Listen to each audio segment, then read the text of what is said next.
What's going on, everyone? College Lefty, and in this one I'm going to have for you guys some highlights from the Firm Bounty Tournament that was held over the weekend. This is going to be highlights from round 2 of the tournament, so hopefully you guys enjoy. And while the gameplay is rolling here, I do want to take some time to just go over the tournament. Spoiler alert, I did not win this tournament, but it was an amazing event hosted by the Firm Esports and Entertainment team, which is, I mean, a large part of this tournament was completed because of BC and Sparky. Sparky kind of put together the entire tournament bracket, and BC was in charge of the prizes and in charge of managing who won and whatnot, as well as participating in the actual tournament. Now, we were able to get a bunch of members that were able to participate in this tournament, and each one of them did have a bounty on their head. So if you were able to knock out one of these members of the firm, then you would be able to obtain their prize. And if one of the firm members knocked out one of the other players in the firm, then he would obtain the prize on that person. So then it would kind of be a 2-for-1 as we move later on in the tournament. And that's what we saw with Zoe and Big Ol' Buck. Zoe was able to beat Big Ol' Buck and obtain the Control Freak prize, so that whoever eliminated Zoe from the tournament would be able to get his prize, which was, I believe, the box of baseball cards and the Control Freaks. And so that was something that was completely unique to this to MLB The Show, that hadn't really been done before in a tournament style gameplay, and that was courtesy of BC Reviews and as well as Sparky setting that up. And their links will be down below in the description, as well as all the firm members' links are down below in the description, whether that's on Twitch or YouTube. But I thought it was an amazing event put together. The first place winner did end up winning the game, and he already had pre-ordered MLB The Show 19, so we went ahead and gave him a $100 PSN instead, because that was the plan to begin with. Whichever was the case, if they had not bought the game already, then they were going to receive a $100 PSN card. And that was an amazing event put on, a few $100 worth of rewards. I was personally worth $20, and then I did an additional giveaway to people that watched the event, and it happened to be a longtime supporter of my channel, and I know of many other people that play this game channel, and that was an additional $25 PSN card. So I think that it's important to give back to the people that watch these events. It's important to grow the game in as many ways possible, and that's exactly what the firm is trying to do. We're trying to help the community grow in a positive way. We're trying to host these events where 60 plus people can get together on a weekend, get on their game, and play a few rounds of MLB The Show competitively, all for some fun prizes. I mean, we're not playing for $1 million. We're not having these huge Fortnite tournaments with all these big prizes and multi-million-dollar companies. That's not what MLB The Show is about. But this is round 2 of the Firm Bounty Tournament, and this is the first time something like this has ever been done. And I think it was a great game. I mean, this opponent is a pretty good player in this game. I think he was a part of a team last year in Team Caribbean. I think he was the captain of Team Caribbean. And this is a great game so far. I mean, he doesn't have any hits in this one yet, but it is a 1-0 game. I was able to jump out to an early 1-0 start.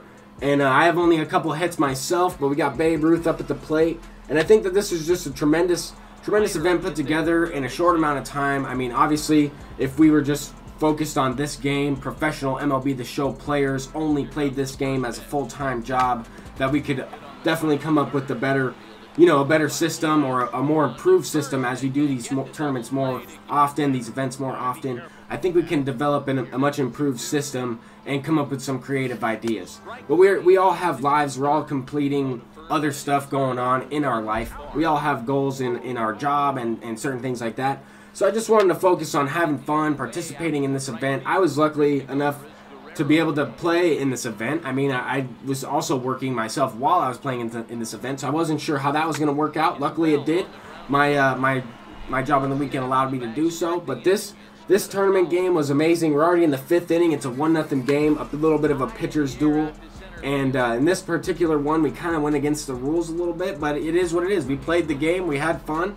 And what I mean by going against the rules is, when we started this game, the wind was blowing in 7. I was the home team. I mean, I was the away team, and my opponent was the home team. So I was up to bat. I didn't pause the game, think anything of it. I was just streaming, focusing on having fun, having a good old time. So I figured we'll just play the game, see what happens. And then it turns out the wind was blowing in. But hey, we're up 2-0. We have a couple hits here. There's no hits on the board for the opponent. And that's the way it's going to be. We're playing at Ship It Field. A lot of these games are played at Ship It. I think I can't speak for everybody, but I think for myself, I played every single game here, and I know up until the finals, I saw every game I witnessed was played at Ship It or Laughing Mountain Stadium. So those are two amazing minor league parks to play at. I think everything, as much RNG was taken out of this tournament as possible, as much user input was involved, and I think a pretty good event happened. I mean, we had a lot of quality games. I can't remember in a weekend where I didn't see any more competitive games all at one time throughout the whole day. I mean, non-stop MLB from, I saw, I think, 20-something people streaming this event.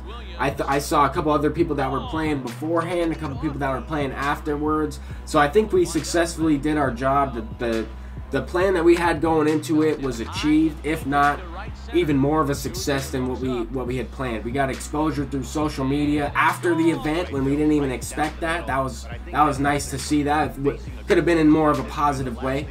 And we also had a guest from MLB Network in Robert Flores over on Sparky's channel and he was fortunate enough to get on there for a couple hours both Saturday and Sunday if you missed it, and he was talking a little bit about MLB The Show, a little bit about some of the things that he saw in the game that he would like to be improved. He had some very good points. He was also interacting with the chat a lot, as well. So was Sparky, and as well as everybody in the chat was interacting with Robert Flores. It was amazing to see. He was also talking about real situations in Major League Baseball this upcoming season, what people can do during the off season, or what teams can do in the off season. But I mean, I have nothing but good things to say about this event. What a great event put on by the firm and this team. That, I mean, I was lucky enough to just have some time in order to participate. I would have loved to personally involve myself in some of the prepping and yeah, I guess promoting the event. I did as much as I could, as much as I saw, and all the stuff that I saw over on Twitter was great. But other than that, I mean, this game was pretty much a pitcher's duel. This opponent didn't have anything going really until kind of right around this point. I mean, it's a 4-2 game. He has a couple hits now, but definitely still a close game. But I mean, I was in control for the most part of this one. And here I'm trying to take second. I'm trying to be aggressive with Lindor. I'm trying to get that guy in a scoring position, get any chance I can here with 2 outs. I brought in Ted Williams off the bench, and he is able to get that base hit, extending the lead a little bit. That's going to be an important run this late in the game. I mean, all of these games were competitive. There were a lot of good players in this event. I was surprised to see how many people were available to play, but at the same time, I was also surprised to see how many good people that had amazing records in this game were playing in this event. I thought that was really awesome to see, and it was just a lot of fun overall. But here we have Carlos Beltran, his creative player, up at the plate, and I really want to see Carlos Beltran in another MLB The Show game. Speaking about him, he does also have 90 speed, which is what he had in last year's game. I thought that was kind of interesting. But now we're facing Ted Williams in the 7th inning. I did have Koji Uehara in the game, and that's a crucial out right there. I was trying to get the double play, but I'll definitely take a fly ball to the infield there. Francisco Lindor makes the catch. That's going to bring up Chipper Jones. And I went with the slide step here and kind of hung a splitter. That's a horrible pitch to throw, especially with early feedback. And all these games are on legend difficulty. Like I said earlier, we were trying to get as much user input involved as much as that mattered, and trying to determine who is the better player on this specific weekend, and that's exactly what we got. So we got some amazing games, and here was a tight situation. I was able to get the fly out there with bases loaded, 2 outs. He had a chance to take the lead with the grand slam, and now we have Jose Ramirez up, and I was also hitting some balls that were questionable. I mean, the wind was blowing in a little bit, like I mentioned earlier, and some of these balls could have been home runs. Some of the balls that the opponent hit could have been home runs. So definitely a good game. Both factors, I mean, I would just cancel it out. I think all around it would have been a few runs here and there, but the opponent does get one back. It makes it a 5-3 game. It's a 2-run game in the 8th inning, so I'm going to try to look to minimize. And we're now in the 9th inning now, top of the 9th. That was all he got in the 8th.